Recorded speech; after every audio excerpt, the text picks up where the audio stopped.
Allô? Allô? Bonsoir le conquérant. Oui. Oui, Bonsoir, frère Clara. oui, comment allez-vous? Oui, je vais bien chez vous. Oui, par la grâce de Dieu, ça va. Dieu merci. Oui. Alors, je voudrais remercier tout le monde. Mhm. Ce soir, je vais aller un peu plus vite pour gagner en temps. Je remercie tout le monde. Je vais parler d'un sujet particulier aujourd'hui qui concerne uniquement les crimes financiers sous la refondation. Mhm. La refondation de Laurent Gbagbo, c'est-à-dire de 2000 pour venir vers 2011 jusqu'à ce qu'il quitte le pouvoir. Mhm. Alors, vous avez certainement entendu parler des 38 milliardaires du FPI. Mhm. Voilà, donc il y a un article de presse, la source c'est le Rebond. Le journal c'est le Rebond, donc je vais lire un peu et puis donner la liste des 38 milliardaires du FPI et en même temps ajouter juste quelques analyses. Les nouveaux riches de la Côte d'Ivoire, ça sous-entend les nouveaux riches sous le régime de la refondation, les 38 milliardaires du FPI. Depuis des mois que nous sommes sur les pistes des milliardaires de la refondation, à mesure que nous avançons, les choses se précisent et certaines données changent. Grâce à la compréhension et à la bonne collaboration de certains partenaires de la haute finance internationale et des amis de certaines institutions financières nationales, nous avons pu boucler le dossier en ayant en possession tous les éléments d'information souhaités. Toutefois, nous comprenons la réaction de certains lecteurs qui estiment que le nombre de 38 que nous avançons est loin d'être exhaustif. En effet, nous ne reconnaissons car il est absurde que certaines personnes bien réputées dans les et occupant des postes très stratégiques au sein des instances et des régies financières ne soient pas du nombre. C'est qu'elles sont souvent très rusées et très stratégiques. Dans tous les cas, nous poursuivons nos investigations. En attendant, nous présentons ici les banques et les pays où est domicilié l'argent des 38 milliardaires du pays dont nous disposons des informations certaines. Donc, je donne la liste. Laurent Gbagbo, chef de l'État, 2834,6 milliards. Simone et Yves Gbagbo, première dame, 1731 milliards de francs CFA. 3. Boun Boabri, ministre du Plan et du Développement, 904 milliards de francs CFA. 4.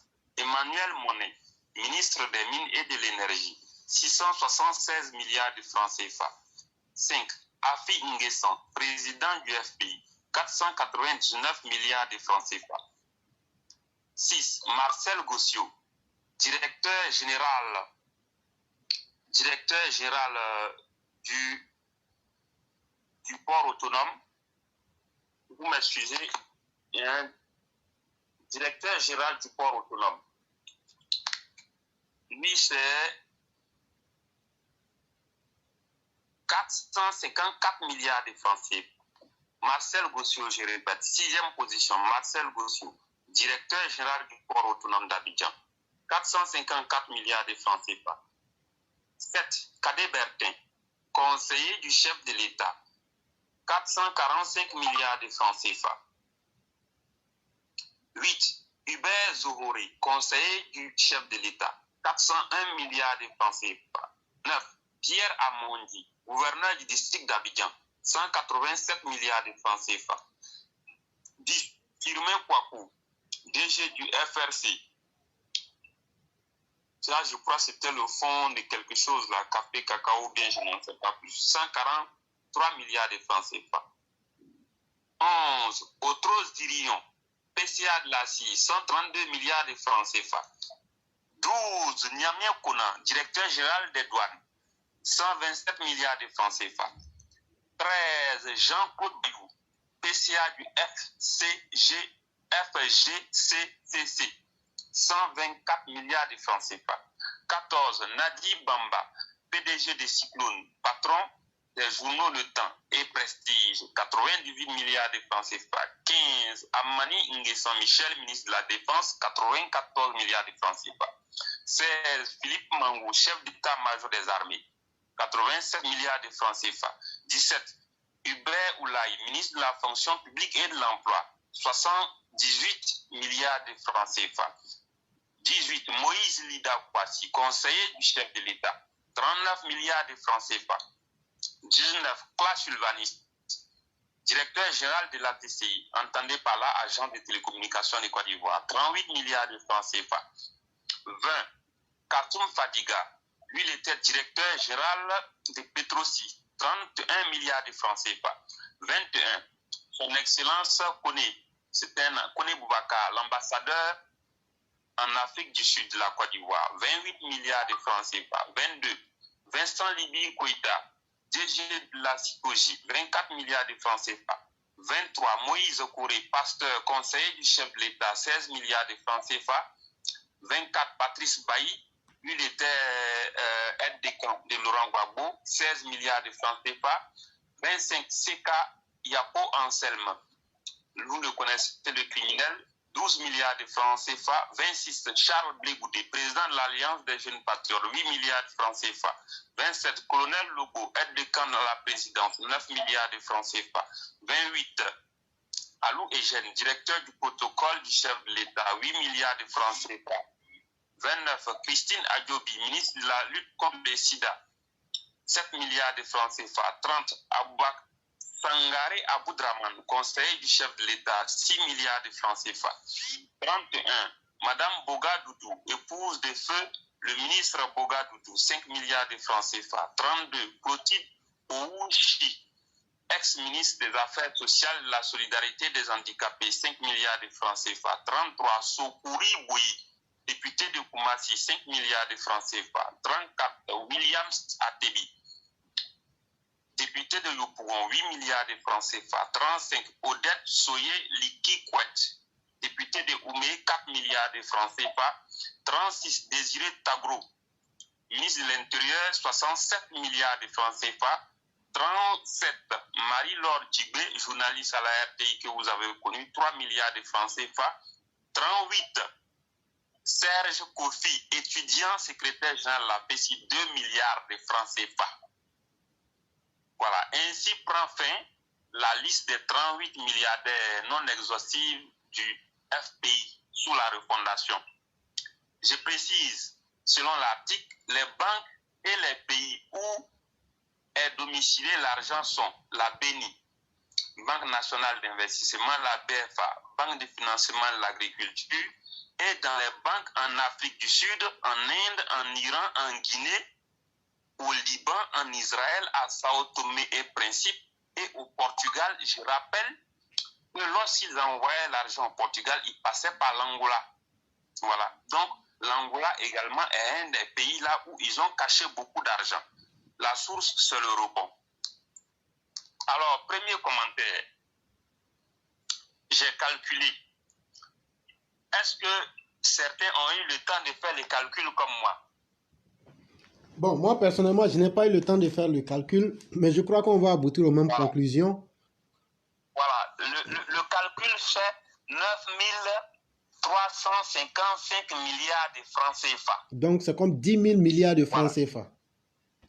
Voilà. Le budget actuel de la Côte d'Ivoire est de 9 901,1 milliards de francs CFA en 2020. Et il faut préciser que quand ils sont arrivés au pouvoir, le budget avait commencé avec 2 000 milliards, 2400, 2300 par là milliards de francs CFA, pour se terminer à environ 3050 milliards de francs CFA en 2011.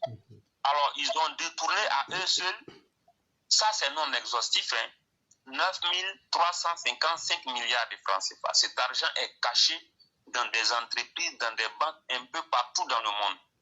Quand on fait le calcul, chaque année, à eux seuls, ils prélevaient 935 milliards de francs CFA. C'est-à-dire, si on fait la moyenne de tout ce qu'ils ont volé sur les 10 ans, c'est de 935 milliards de francs CFA par an.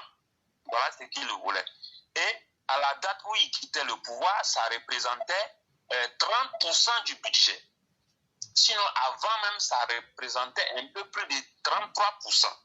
Donc, ce qui veut dire que ces individus-là, chaque année, ils dévalisaient par devers eux le tiers du budget ivoirien qu'ils mettaient, je ne sais où, dans du n'importe quoi. Puisque cet argent, on va le cacher quelque part dans les paradis fiscaux, on en fait ce qu'on veut. Alors, tout de suite, ce que je voulais dire, ces actes qui ont été posés là sont des actes suffisamment graves. C'est d'autant plus grave même que aujourd'hui, en temps normal, ces gens-là, ils ne devaient plus intervenir dans la politique ivoirienne. Ils ne devaient même plus à faire même de la politique, si on veut bien voir. Normalement, ils ne devaient plus faire la politique. Mais malheureusement, vous avez fait le constat comme moi, ils ne se gênent pas. Ce sont des gens qui ne se gênent pas. Ils continuent de faire ce qu'ils veulent et ils en font à leur tête. Vous voyez, c'est bien triste. C'est d'autant plus triste même que parfois on se demande, ces gens d'individus-là, qu'est-ce que Dieu a pu bien voir pour les envoyer dans un pays comme la Côte d'Ivoire? Parfois on se pose la question. On se pose la question et on se la repose, on n'en revient pas. Logiquement, ceux-là, ils ne devaient même plus parler de politique encore en Côte d'Ivoire. Les choses devaient s'arrêter là pour de bon pour eux. Mais malheureusement, comme ils n'ont pas honte, ils continuent de parler et ce que nous demandons, tout cet argent-là, où est passé tout cet argent? Nous voulons en savoir. Nous voulons savoir où est passé tout cet argent. C'est très important. Les choses ne peuvent pas finir aussi facilement et on va venir nous dire que ces gens-là, ils continuent de faire la politique et rien ne doit se faire encore. Non, non, non, ça ne peut pas continuer comme ça. Donc, tout ce que nous demandons, il faut que l'argent qui a été volé là, il faut que cet argent soit remboursé. Il sera remboursé comment? Pour ceux qui pensent que cet argent ne peut pas être remboursé, nous allons leur dire que c'est bien possible de rembourser cet argent. Pourquoi? Parce que cet argent est caché dans des banques. Quelque part, c'est caché dans des banques, c'est caché dans des paradis fiscaux, c'est caché quelque part dans des entreprises sous forme d'obligations ou bien des parts de société. Est-ce que vous voyez un peu? Donc, moi je pense que quelque chose peut être fait. Ceux qui pensent que rien ne peut être fait, ils se trompent. Quelque chose peut être fait pour ramener cet argent en Côte d'Ivoire. Et c'est tout ce que nous souhaitons. Tout ce que nous souhaitons, il faut que cet argent revienne aux Ivoiriens. Voilà pourquoi nous sommes les partisans numéro 1 de la lutte contre la corruption. Nous continuons d'encourager le président de la République à traquer tous ces voyous-là. Nous continuons d'encourager le président de la République à donner le meilleur de lui-même pour saisir tous les comptes bancaires qui contiennent de l'argent volé, pour saisir toutes les entreprises qui ont été des sociétés écrans et derrière lesquelles se cachent des refondateurs ou bien des voleurs de la République. Nous exigeons que tout cet argent soit remboursé et c'est très important. Comment pouvez-vous comprendre que des gens qui, chaque année, s'emparaient du tiers du budget ivoirien, qu'est-ce qu'ils en faisaient? Et ils ont fait cela sur 10 ans. Regardez les crimes qu'ils ont commis. Ça veut dire quoi? Des gens comme ça, s'ils font 20 ans ou 30 ans à la tête d'un pays, le pays sera complètement mort. Et voilà. Voilà ce que la refondation a laissé comme leçon aux Ivoiriens. Voilà ce que la refondation a laissé comme héritage à ses enfants. Voilà ce que la refondation a laissé comme, je ne sais pas moi, gestion à ses héritiers. Donc, allez-y comprendre que si ces gens-là, ils continuent de s'approcher à la politique, c'est parce qu'ils ont toujours volé de l'argent. Et cet argent volé-là, ils pensent qu'ils peuvent continuer à jouir de ça en faisant la politique pour venir encore maltraiter les gens. Donc, il est plus que jamais un grand temps de barrer définitivement la route à ces refondateurs-là, sinon à ces voyous à col blanc-là, pour les éjecter définitivement du système politique et pour les éloigner de la gestion du pouvoir d'État. Voilà ce que je voudrais dire. Si vous avez quelque chose à ajouter, je vous écoute. Vraiment, Souniata, merci pour ce brillant article. Et je crois qu'on va couper ça et puis mettre ça sur la page. Et ceux qui disent que Ouattara a endetté le pays, et ceux qui disent que le pays est mal géré financièrement, en tout cas les FPI, on va vous demander de venir nous justifier ça. Mais ce qui est le plus intéressant, si on a pu retracer les fonds de Ben Ali, si on a pu retracer certains fonds de Kadhafi, c'est pas l'un des brillants économistes du monde appelé Alassane Dramane Ouattara qui serait incapable de pouvoir retracer ces fonds-là. Moi-même qui ne sais rien, je sais qu'il y a plein de soit la Banque angolaise des investissements, je sais qu'il y en a plein en Afrique du Sud, je sais qu'il y en a plein au Portugal, je sais qu'il y en a plein au Bénin. Madame Simone Gbagbo a des milliards qui sont stockés au Bénin et j'en passe. Maintenant, ce qu'il faut que les Ivoiriens comprennent, c'est que même les gens du RHDP, c'est que pour beaucoup en Côte d'Ivoire, la politique, c'est comment venir piller les deniers publics et s'enrichir à outrance. Voilà la vraie définition de faire la politique en Côte d'Ivoire. Et malheureusement, c'est ce que nous avons dit au président Ouattara. Il faut frapper de tous les côtés. Sinon, si tu veux faire ça dans ton camp, tu seras mal vu. Mais si tu oublies les autres aussi, tu ne feras que les renforcer. On ne peut pas lutter contre la corruption dans un seul sens. Et ceux-là aujourd'hui, prenez toutes ces sommes-là, mettez-les ensemble. C'est là, chers Ivoiriens, que vous allez comprendre que à part le fait de payer les salaires de quelques fonctionnaires, les régimes successifs du PDCI et du FPI n'ont fait que piller de façon éhontée la République.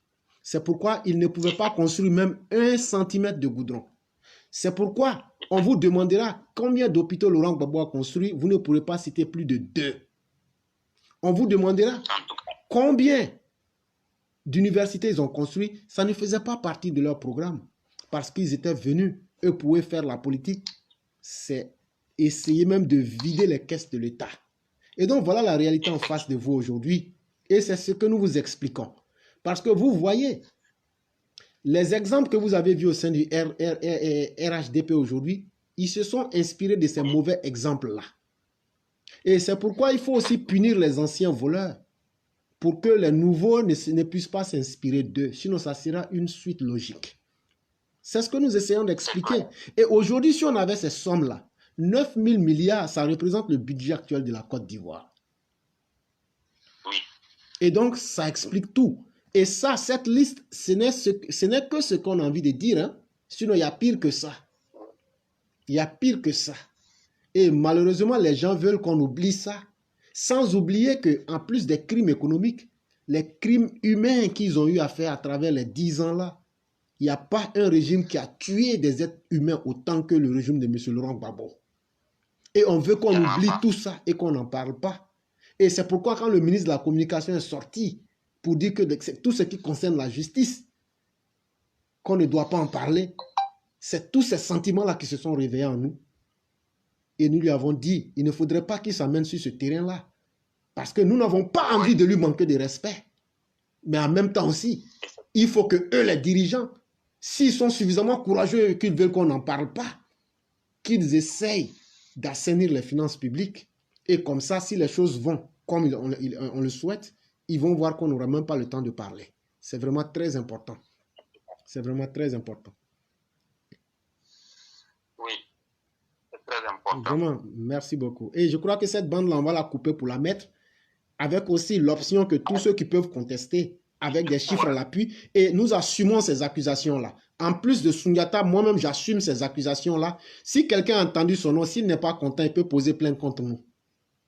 C'est clair. Voilà. Et on ira devant toutes les juridictions pour dire, et on va demander de vérifier. C'est aussi important. Ici, on ne fait pas dans la délation, mais quand on affirme quelque chose, c'est qu'on a le pied sur quelque chose. Et c'est très important.